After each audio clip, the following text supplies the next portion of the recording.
Hello and welcome to Tonebenders. This is Tim. Before we get to the amazing sound team from Alan Wake 2, I wanted to remind our Los Angeles-based listeners, or anyone that might be headed to town for the Golden Reels or CAS Awards, that Tonebenders is teaming up with Game Audio LA for our second sound design meetup in Los Angeles. It will be on Thursday, February 29th at 7 p.m. at the Thirsty Merchant in Studio City. We have the covered patio set aside for us to hang out with friends both old and new, talk shop, and share some laughs. All sound people are welcome and encouraged to come out, whether you work in games, film, series, field recording, or anything else. I'm going to be there and I would love to meet as many of you as possible, so please come by and say hi. Full details can be found at tonebenderspodcast.com. Okay, I'm going to hand over this episode to Mark Kilborn now to talk with the Alan Wake 2 sound team. Enjoy this episode, everybody.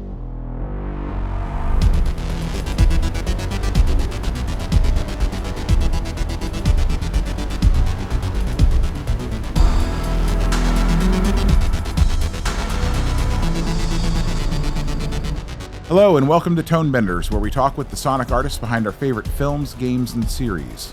My name is Mark Kilborn, and I'll be your host today as we explore the dark and disturbing world of Alan Wake 2. The game initially follows the story of an FBI agent, Saga Anderson, as she and her partner investigate a series of ritualistic murders in the small town of Bright Falls.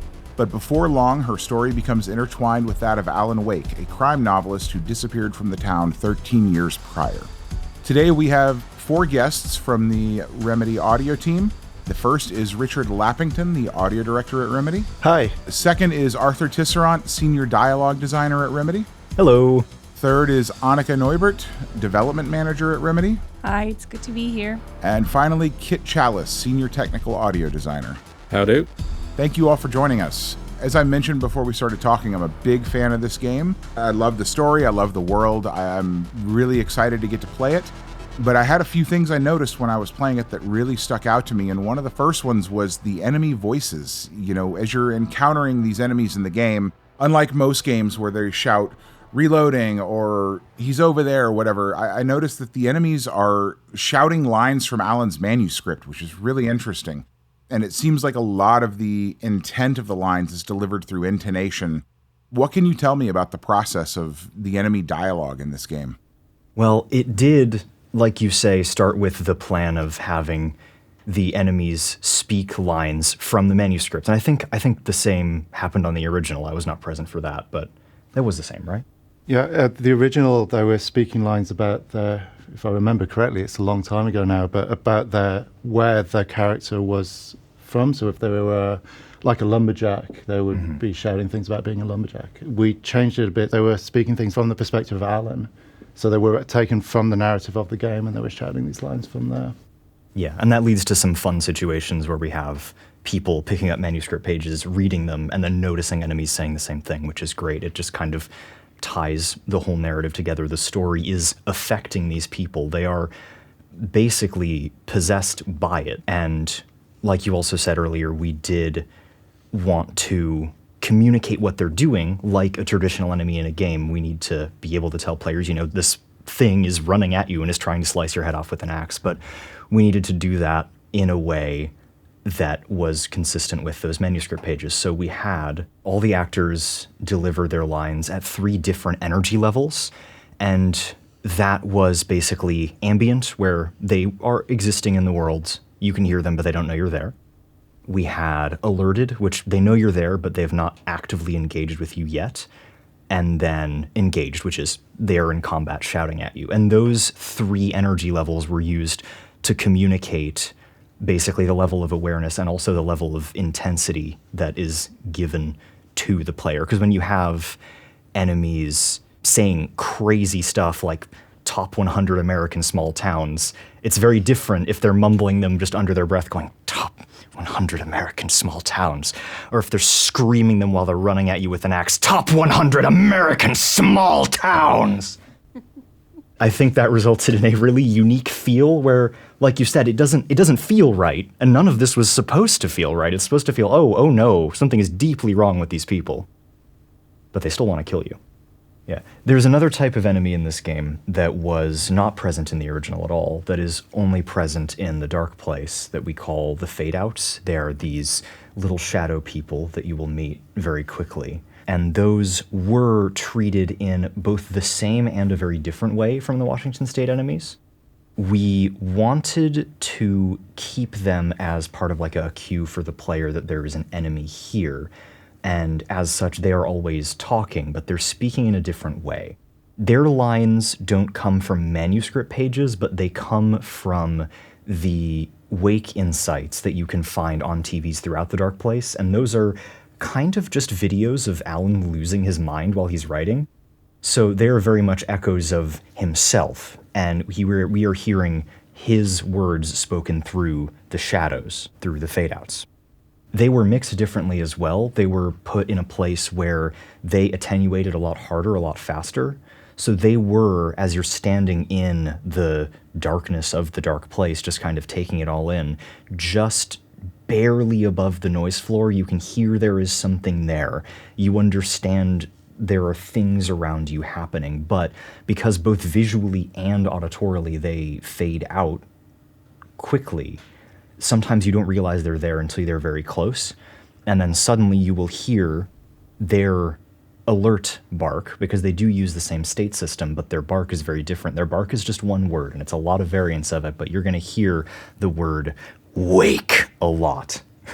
And throughout the Dark Place, all these shadows speaking Wake's words are going to talk and echo around the buildings, and then as you get close, they're going to say his name, they're going to look at him, and they're going to start walking towards him, or they're going to stand still, because not all of them have substance, and not all of them will attack you. Some of them will just disappear. Some of them will walk towards you and then disappear when they touch you, and some of them will attack you. I hesitate to say chorus because they're not meant to be that, but the presence of the darkness is always felt through their words, as well as all the other incredible ambience work that was done. It kind of lives more with that in the Dark Place than it does as its own dialogue, until they are attacking you, after which they are shouting these lines at you. I'm trying to imagine being there with performers reading these lines. Were the actors confused by the script? Like, what was the reaction? We actually recorded all the bark lines in a week. The entire screenplay is a couple of hundred lines per character type, and there's about 16 different character types in there. And just before we go into like how the actual recordings went, it was putting the barks together. It was we used so many actors because, unlike like the games we've done previously, a lot of the enemies are either male or a certain age range. The age ranges of the enemies are really, really wide. It goes from basically people in their 20s right the way up to their 80s, because one of the scenes is set in an old people's home, and it's male and female. The amount of voices we needed for this to actually cover all the different scenarios that we had and all the different types of characters we had was a fair amount of, ended up being a fair amount of actors. But when we went into the studio, we went in with an idea of what we wanted, but we didn't want everyone to sound the same. So we presented the idea of these different levels of like intensity, but more into the idea of like when you're like in the lowest intensity level, it's not, you're not whispering it. We didn't want everyone to whisper. It's more like you're in conflict with yourself. It's your human side and the dark side of you are in conflict. So, and we are letting the actors kind of discover their own voice for that, and then we up the ante in each one. So it started off with this very idea of the actor being confused, and then we go into like being annoyed about the situation, and then obviously the highest one is like you're really furious, and allowing the actors to kind of play with these ideas and this idea of internal conflict between the words that they're saying and the situation they're in, and just let them basically go free reign on it. And that's, I think, one of the main reasons we have such variety within the enemy voices in themselves. Some people going a lot like stuttering and breaking up, stop American 100. We had one fantastic actress when she was doing like the really angry one. She was basically sounding like somebody who was singing death metal. She was coming out with this voice which was so incredibly huge, and she was sounding like this death metal singer. It was like, where did this voice come from this person? She's like, oh, yeah, I do this on my spare time. It's my hobby. I'm a death metal singer. But we really let the actors themselves discover the voices for the enemies, as long as it was within the remit of this kind of conflict of character. It was a lot of fun doing it, though. A lot of fun. Can you tell me a bit about, once you had the dialogue lines recorded, what the process was to get them sounding as disturbing and creepy and monstrous as they do in the game? The sound of the enemies and how disturbing they are partially came from the processing, but also partially from the system that they use. The way that they're driven by the system is to communicate their awareness levels, like I said before, but also they never do not make noise. Anytime they're not speaking a line, they're always mumbling, just making any sort of noise. And that might include snippets of lines, that might include them sounding like they're sucking on their hand or eating something. Like Richard said, there's a huge variety between actors of what those mumbles sounded like. But those mumbles also had energy levels. So depending on what enemies are doing and how they feel about you, you will always hear them, and most likely you will always hear them before you see them.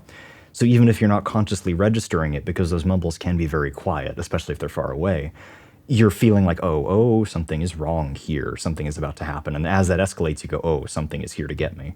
And I do think that constant the enemies will not let you go. They will not give your ears rest. They are constantly chattering and speaking and doing something, helps add to that tension. And one of the other things that we did was emphasize light as pain to them. We had, obviously you shoot enemies in this game and they react. They make general pain barks as an enemy would, because despite their state, you are still hurting them. But we reserved the highest level of pain, like the real yells and the big reactions to you burning their flashlight or hitting them with a flare, because that's what really hurts them. And in their current state, they're just dissolves their being, almost dissolves the darkness around them, and that's when they really scream.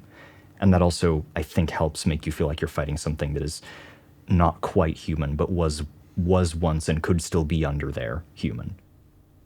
Yeah, and for listeners who haven't played the game, a core part of the combat mechanic of this game is that you shine a light at the enemies to kind of hurt them, weaken them, stun them, so that you can then shoot them with your weapon. It's a real core part of the combat of the game. So the communication of that light damage is really, really critical. Yes, thank you for clarifying. And then, on top of that is the processing that we did. The enemies of the first game had a very distinct, super ring modulated sound to them, but we wanted to kind of take it in a different direction for this game, because this game is very different in a lot of ways. It's almost a different genre, completely different game feel. The atmosphere is different. Everything is very different, but it's still the same universe. So taking that super heavily ring modulated sound as an inspiration, that was the bass that we started with. A couple of ring modulators that basically just make everything fuzzy and indistinct. And that helps us feel like maybe they're shouting at us. They're here, but they're not quite here, or they're not quite there themselves. And on top of that, we added multiple layers of pitch shifting that were affected by the amplitude of the sound. So we had one static pitch shifter that I was pitching them, if I'm remembering correctly, it was pitching them down 2 or 3 semitones. And then we had 2 dynamic ones that started at a fairly high and fairly low pitch and then reversed themselves as the amplitude got higher. So that helped us, pitch and playing with it really helps make things feel different. But if it's not done in a way that keeps things moving, it can feel very... I'm going to have trouble explaining this without just doing it, but it can feel very big and weird and a little bit dumb, and we wanted to avoid that. So having that movement in there lets us go oh, maybe to some people it feels like they're speaking with many voices, to some it feels like they're speaking with one voice that's in constant conflict with itself, but that, I think, was the biggest thing that helped. And then beyond that, the ring mod and the pitch shifting, very little else was done in terms of effects. It was mostly just saturation and EQ and compression to really bring things over, and to make them a little more present and feel louder than they are, because they are supposed to announce their presence. So the game is really dialogue heavy, but it's also spread across a lot of different mediums within the medium of a game. There's gameplay, there's in-game cinematics, there's live action video. I don't want to give away too much, but there are TV episodes on televisions within the game. There are interesting segments where main characters get caught up in some of these television shows. There's video overlays. There's a lot of different mediums of sound that were put together to make this game. How do you ensure that all those different pieces fit together? Because this game is more than just sound designing a game, right? Yes, that is true. This game is a bit of an epic, really, when it comes to sound design or just pure logistics of getting all the sound together. I think it really breaks down to where the core direction of the game, right from the beginning, you could look at the scope of the game and how it was laid out, because we also have like different worlds. We have the Dark Place and Washington State, we have the Mine Place, and we have the Writer's Room. And you kind of start looking at the game in buckets or boxes of aesthetics. And you can do the same, like we have live action, we have different types of live action, we have blended videos which play within the game world. We have the TVs that play in-game as like diegetic TVs within the game, and then we have like live action, which is more like a traditional cinematic, like a rendered cinematic, and then we have rendered cinematics as well. Yeah, it just spans a whole plethora of different things which you need to do with it with sound. The way we approached this was basically segmenting everything down. So we put everything into a kind of box, and it's actually the way we approach the mix as well. And how to structure the WISE project is everything's kind of segmented into different areas. So if we look specifically about the live action sequences, there are some live action sequences which are meant to sound and be transitioned directly like from gameplay into the live action. It's supposed to be kind of seamless. And there's some that we designed specifically to sound very, very different to the game itself on purpose because of it's like a narrative tool. And the ones which are supposed to be like sound like the game, we use the game assets directly. We just took the ambiances from the game and then replaced them into the live action sequence. We made sure we rendered it on the output bus at the same number of channels. So our base rendering is actually 7.1.4. So the whole game is running 7.1.4 as a mix. And then we made sure it transitions correctly. We took the cinematic as the main like musical direction, and then composed the music from beginning, like leading into the cinematic and then leading out of the cinematic to make sure it seamlessly transitioned. On the flip side of that, for instance, the talk show that we were mentioning, that's rendered in stereo and it's meant to contrast the game sound completely. And this goes even further than that we divided the team up into a way that we kind of segmented the team. So a different team would do the TV shows to doing the cinematics for like the in-game rendered. And you could say a different team was doing the Dark Place to doing the Washington State with the express intention of trying to create this contrast between the worlds. So looking at the design and the aesthetic of the game, like I was saying, they're kind of like these boxes, and each box had its own kind of aesthetic value. So for instance, for the Washington State, we were using very, very specific keywords. When I was talking to the sound designers what that should be, these keywords were coming up a lot, and it's like epic and natural and beautiful environments and quirky. And then if you look at the Dark Place, it's like claustrophobic and dark and uncomfortable. And we were using that a lot. So it was, in a way, from a directorial point of view, it was like making a lot of different games or a lot of different direction choices and trying to keep them very separated within my head. So it's unlike making it like an entire game where you just like make the whole thing in as the same aesthetic world. This was like, Dark Place is going to be this, the Washington State is going to be that, the Mine Place is going to be this, the Writer's Room is going to be this, the overlaps are going to be this kind of aesthetic. So it's very segmented in a way, but we tried to do it in a way that kind of blended in with each other. So you mentioned the mix. I'm curious, how far into, maybe I should ask, how far from the end of development were you able to get your baseline mix dialed in, and were you able to maintain it throughout production or throughout much of production, or did you scramble to get the game mixed at the end? I see some grins because we all face this problem. The mix itself, taking this idea of like buckets of things. The mix is very much designed around these different aesthetic areas. The game is not based on like a standard dynamic mix. Like a lot of games, like, guns are loud, ambience is quiet, footsteps somewhere in between, dialogue is always king. We approached it in a different way, partly because of the genre, because it's a horror genre. We approached it in a way that we were taking these kind of what I would call like a state-based mix, which means we were taking scene by scene and block by block and going, okay, what does this scene need from the audio perspective to make it feel the way that we want it to feel? And then using actually WY's game states, we had a state manager that kind of controlled which state took precedence and priority over what when playing through the game, because we have like a lot of different game states. So when you're playing through the game, you're basically hitting different wise states effectively in different places, and we're rejiggling the game depending on what we want the player to feel at that point. Like I was saying, it's not like a classic, like a dynamic mix, so we don't have this idea of like guns are always loud. And a lot of the times, and one of the mantras I was using with the team a lot is like quiet sounds are loud, and we were playing with perception of loudness. Something like the dripping of the tap in the corner of the room would be like one of the louder things in the mix at that point, because we wanted to give this idea of like relative volume level. We wanted to make the game feel like you're in a really quiet environment. So we increased the quiet sounds in effect to make it feel in that way. And that was done through WY's game states. Did we mix the game at all? It's a good question. Yes, we did mix the game. It was a bit of an organic process, but towards the end we did go through a pretty substantial mix phase.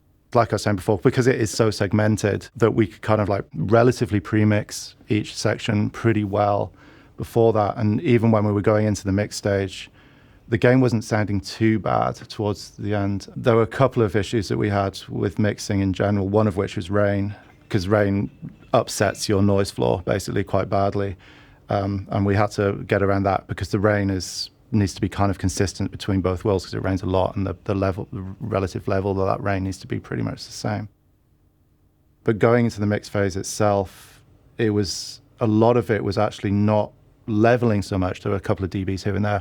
A lot of it was like EQing out assets and getting them to sit correctly in the world, like making sure that the footsteps fit nicely with the reverb against the noise floor, which sits against the rain. And that was it was more of an EQ balancing, and also things like making sure your dialogue ducking is working correctly and make sure it kind of like really scooping out particularly the rain sounds in a nice way that it doesn't seem too obvious, and trying to keep everything kind of fluid and nice. But we did a lot of like, well, not necessarily asset touching, but like rendering EQs in Wise towards the end of the project, just to make sure that things fit and sat nicely together, and kind of keeping this kind of atmosphere of the world together and not having any sounds that sounded out of place. That became really, really important. So talk to me a bit about the rain. The rain was very detailed. It very much feels like a character in the world. But as you mentioned when talking about the mix just a moment ago, it was kind of a challenge from a mix perspective. So how did you juggle beds versus individual emitters and all the other things to make sure that things were audible when you needed to hear them, but you still got all that detail and immersion? I think the rain is one of the things we worked on probably the longest of any of the systems that we had. We went through many, many different iterations of how it should work. We tried placing rain spots and detecting materials around the player on raycasts, which didn't work for us at all. What else did we do? We just tried a lot of different things. We tried ambisonics. We also tried object detection too. So like automatically detecting every object and playing a certain material type of rain on that object with an ambient sped. But ironically, the best solution that we actually came up with was relatively simple, and that was doing what we call like hero markup. We would literally just go in and mark up certain objects with rain sounds, and then that was connected through like we had a rain intensity RTPC that was running off the game. Gradate the assets basing on the rain amount for a particular object. And then it was just down to really, really careful placement. There were a couple of other tricks that we did as well. We had like, when you go indoors, we had like an indoor rain on roofs detection system, which works really, really nicely. On the mix side of the rain, though, and particularly on the object culling as well, that was quite challenging because I've never actually tried to mix a game with rain in it, which is dynamically driven, because the rain in Alan Wake is actually a dynamic system. So you can be in the same scene, in the same location, it can be raining or not raining. And then trying to get the dialogue to sit against your noise floor is difficult in that case. If it's always raining, then you can, you just level your rain against dialogue. But if you have to go from no rain to rain, and you're trying to create that feeling of intensity there with the rain, when people are speaking, when people aren't speaking, it's really difficult to just get it at about the right level when it's supposed to be an intense rainstorm and make the dialogue still sound quite natural and the footsteps sound natural when there is actually nothing in the scene that or just like basic noise floor. And it was basically done with a lot of very, very careful EQing. And then very careful dialogue ducking as well. So we had like EQ ducking on the dialogue and like quite slow and like release values. We were cutting low and high frequencies with the dialogue when the rain was present. We also, going back to the idea of this state-based mix, when we go into combat, we actually have a state, which is a combat state, and we were remixing the game or remixing the rain in combat, so we could actually allow the enemy sounds to kind of stick through. So the rain was actually ducked a fair amount in those situations as well. At this point, I could kind of ask a leading question and go into our state-based system and how the state-based system works. Go for it. We tried to think a lot about how states are used. There are some really important states that affect the entire mix globally. And then there are lots of other little mini states, like whether the player's crouching or they've got low health or things like that. And when you've got lots of different states being set at the same time, you can have one state that turns up the footsteps by 3 dB, and you've got another state that turns down the footsteps by 3 dB, and then you've got something else that, is pushing it in lots of different ways. So we sort of came up with this idea of, well, we tried to do if this is happening and this is happening and this is happening, all three together, let's make this one state that's a accumulation of all of those things. That got really expensive and the game just stopped. It was trying to assess what was happening in the game every frame and comparing it to the previous frame and, trying to come up with this fuzzy logic of what state to choose. And it just didn't work. So we ended up with this idea of exclusive states. So there are some states that are the most important thing for the player at that time. If the player's being grappled by an enemy, it doesn't really matter whether it's raining or not, you're being grappled and that is the most important thing. So let's completely change the mix. So all the other states that were driving the mix, they go away, and there's this one state that is, you're being grappled, or you're in a cinematic. That made it really easy to focus in on the parameters that were going into Wise that changed the mix. We could just focus on the one state that was the most important and mix around that. And that was nice. And, we had a nice debug tool. You could see which states were being set. We had things called tracked game states, which weren't set in Wise, but we could see whether these things were happening in the game at that time, and you could notice patterns of, these multiple things happening. And then you're like, oh, yeah, these things, so let's make something when these three things are happening, or, what is the game doing when these certain things are happening? And then when that state ends, we put it back to how it was. We put it back to the procedurally driven mixed state. So I hope you found it useful when you were mixing with it. Yeah, no, it's fantastic. Yeah, when it comes to the rain spots, so when we were putting all the rain in, we're dropping it all in on all these objects, and we're making it sound, it's all sounding brilliant, and we were realizing that suddenly playing it back on console, that it would just basically fall over.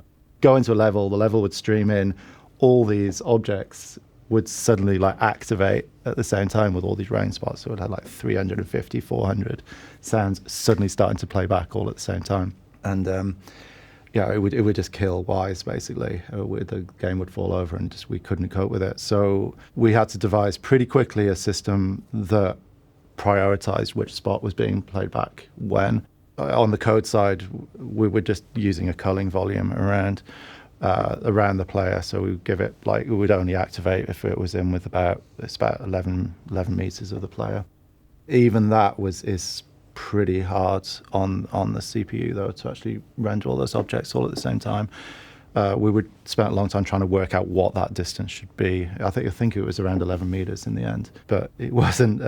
At one point, it was really, really not very pretty on the optimization side.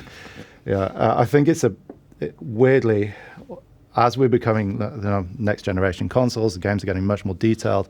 This is becoming more and more of an issue. Is that the amount of voices that we're actually needing to play to create these worlds and these ambiences, and the feeling of this world is becoming. It's just getting higher and higher and higher and higher. Just the amount of detail in there is really quite phenomenal.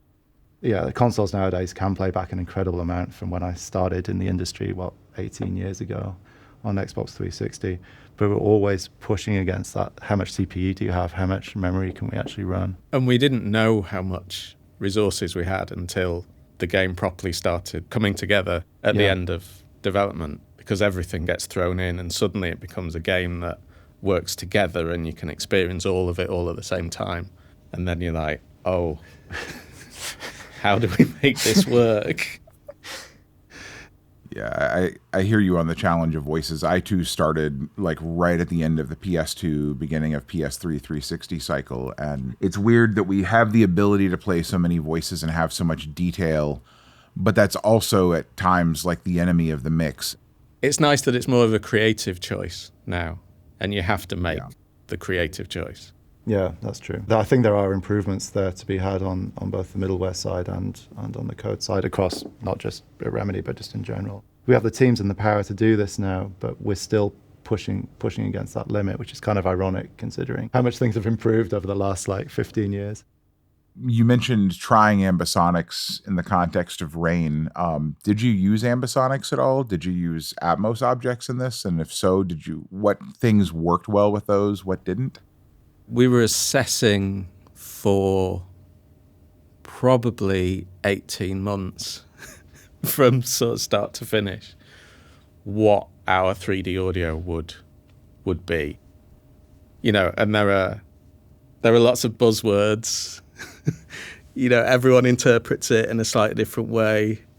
3D audio, the term 3D audio is being thrown at us now as a very sort of specific thing, but games have kind of always been 3D audio. You might have only heard them in stereo, but there were objects being panned around you in all directions. So that's 3D.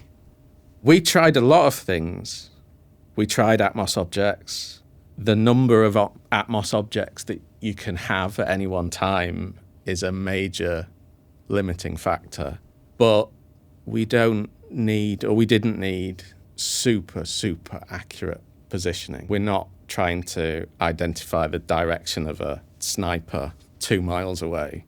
One of the major design decisions we made was we didn't want to have really accurate positioning in the game because that vagueness of, the vagueness of horror, if you like, we were trying to kind of make things a little bit obscure. So it didn't become an issue that we, like you were saying, that sniper on the hill over there, which you need to know about. It just wasn't a factor for us at all. But it was very much like a decision that we made pretty early on in the development cycle, that we wanted to keep things kind of vague. But we needed to work out what that practically meant in terms of how we set up Wise. And we eventually decided to run the entire mix at all times in 714. So the sort of Atmos bed speaker configuration. And so even if you're listening on stereo headphones, the entire game is mixing at 714. And right at the end point, does it fold down to stereo. If we knew the game was always at some point running in 714, we can have 714 as our reference mix. That's our configuration.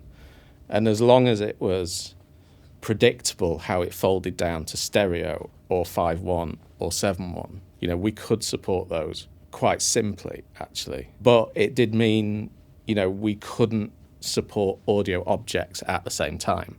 So we support Atmos. We have Dolby Atmos for headphones and Atmos, discrete, but they're not Atmos audio objects. It's using the 714 bed. And that was enough for us. I still don't think we got the configuration exactly right, and we're still trying to work out what the configuration is. The way the speakers are panned around you and how a mono signal gets mixed between those speakers, there was some very interesting results we found if you had the wrong speaker configuration at any point in the signal path.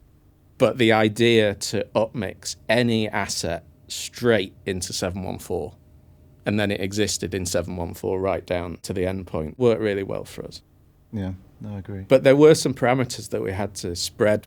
Spread does funny things to sounds as they pan around you, and especially when you're going from, we were having to switch between 714 and stereo, and constantly, comparing how something sounds.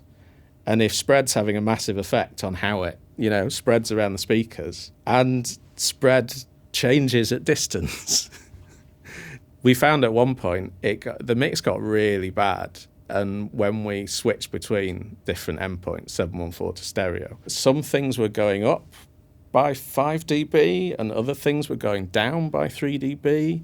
There was no reference level anywhere, and there was no way of really trying to mitigate those. So we sort of put some parameters. You couldn't go around these parameters. We worked really hard on the channel configurations and what spreads we could use. Least worst configuration, I think. Those limitations actually worked really well for Alan Wake 2. Just to add to that, one of the 714 configuration worked well for us because we were PS5, Xbox, PC, and we wanted to support Atmos, 5171 3D audio on PS5. This was a good coverall, basically, that we can kind of support everything without having to make specific mixes for specific consoles. And we wanted the mix to sound good for everyone, or as good as we could make it for everyone. So this was a pretty good solution, I think, for us. Yeah. And I think we did want to, similar to the voice count limitations, we sort of imposed limitations on ourselves so that we could make creative decisions within that. You have to make the effort to impose those limitations on you because the middleware and the engines and the hardware tell you can do whatever you want, but you shouldn't. Yeah. And to answer your question about ambisonics, very little of the content of the game is in ambisonics. There are creative reasons why we did that. The sound of the ambisonic itself didn't really fit the style of the game we were making because we were very much like a specific kind of asset game, if that makes sense to you. Like every asset is important and everything needs to sound in place and the way it needs to sound. And ambisonic kind of smeared that too much for us. I was looking for like that pure sound for this game, that recorded asset sound. And especially in Washington State, some of the really important, especially exterior sounds were the rain, trees, running water, wind, all classes of sound that are really, really sensitive to any artifact. The less you do to sounds like that, the more natural they're going to sound. So I'm curious about your relationship with the direction above you. Were you working with a single creative director or multiple? How often were you listening to the game with them? What was that working relationship like? The creative director of the project is obviously Sam. He's like the face of the project as well, and he's definitely the driving force behind pretty much the entire game idea and the vision and the atmosphere of this is from Sam's mind. He's also an incredibly busy person, coincidentally, because he does so much, and he's so involved with everything from the actors to acting it in himself and all the marketing and everything. So He's really busy, but he's very, very involved with us, as much as he can be. So Sam is a driving vision behind the project, but we also have 2 other directors in the core loop, which is our game director and an art director, all of which who I work with, kind of like to make the vision of the game together. The way that we work together, we were working a lot on the narrative content. This is a narrative game. The audio vision was set by myself, and then I run that by the game director and the creative director, Sam and Kyle, very early on in the project. And then from there on in, it's kind of like a collaboration between myself, the game director, and the creative director. Because it's such a narrative-driven game, the details of the audio design were coming mainly through the cinematics, because that's where I was getting a lot of the narrative information, like what is happening in the story, what are the main beats here, and how are we kind of like classifying the sonic direction of the game, which has to be in line with narrative direction, obviously, like how the music should flow, how the music should sound, what kind of timbre and instruments should be using. So that was very much driven through the cinematics, and we were sitting in with Sam, mainly going through like all the cinematic mixes, talking about how the dialogue processing should work in there, what words should you hear, what words you shouldn't hear. And from there, I was getting a very good idea about his idea of the game, and I could use that and translate that to the sound designers for the game parts as well, for the actual gameplay as well. So that's pretty much how the direction worked. And then with our game director, we're talking a lot less about the sonic identity of the game and the audio direction, but more about like what's the purpose of this sound within this context. Like with the enemies or with the barks, it's like, is it giving the player enough information? The art director I also worked with quite heavily as well. But again, it's more on the aesthetic. Are we actually holistically, is this working together? Is the sonic vision and the art vision actually working together, particularly on things like the dark presence or the light shifter moments, or how the torch works and it burns off the enemy. It very much relies on the visions, like the visuals, to be there, to have the audio to work with it. I think we were all playing the game individually and then going off to the kitchen and talking about it, basically, and talking about ideas about how it actually works. So there was a lot of communication in there as well. So I'm curious, on a project of this scope, how many people did you have on the team, internal and external? How did you keep track of all the work? How did you keep track of dependencies? We mentioned earlier the amount of live action and cinematic content, which just seems like additional wrinkles in the project in terms of managing. It's hard enough to manage a AAA game without all of that additional stuff. So how did you wrangle all of this stuff and make sure everything got done? So going back to the team size first, internally we were a team of about 7 people. That's sound designers and technical sound designers. And then we had, me and Richard, then our composer, and a bunch of external partners that we worked with together very closely. So at the peak of the project, we were 25 people in total that were all working on different tracks. We really used classic production systems to track the workload. That was helping us to keep track of what needed to be done. And then I think it was a bit up to me and Richard to make sure that the team focuses on the right things at the right time. So Richard was kind of setting the priorities on, we're going to focus on those moments in the game the most and make them stand out.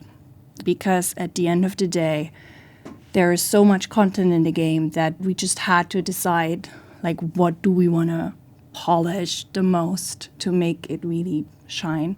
Other than that, we were talking a lot just with other development managers, with other leads, with just the other game teams about what they wanted to do and when they were going to deliver it to us so that we can jump on it and do our pass.